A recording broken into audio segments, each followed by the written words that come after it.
50 साथियों के साथ उर्दन पहुंच चुका हूं और अल्हम्दुलिल्लाह 5-6 दिन इसराइल के बदनामी ज़माना नेगेव डिजर्ट जेल के अंदर रहने के बाद हमें रिहाई मिल चुकी है।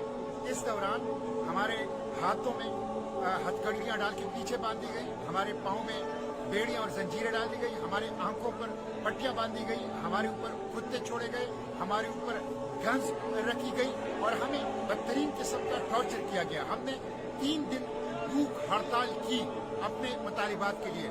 No access to air, no access to drinking water, no access to medication, no access to light, किसी किस्म की चीज तक हमें रसाई नहीं थी। एक बदनामी जमाना झेलता, लेकिन अल्हम्दुलिल्लाह हम रिहा हो चुके हैं और फलस्तीन की आजादी की जद्दोजहद जारी रहेगी। इस नाकाबंदी को हम तोड़ेंगे, बार बार इसके लिए जाएंगे, गजा को बचाने के लिए कोशिश करेंगे और जो जेनोसाइड के मुजरिम हैं उन मुजरिमों को कैफर किरदार तक पहुंचाएंगे इंशाअल्लाह।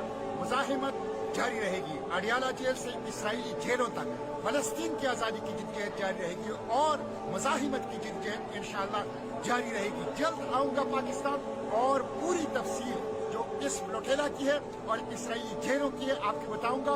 लेकिन अपनी इस जद्दोजहद को अक्सा की आजादी, फलस्तीन की आजादी, गजा की आजादी तक जारी रखेंगे। इसराइल के खात्मे तक हमारी ये जद्दोजहद इंशाअल्लाह जारी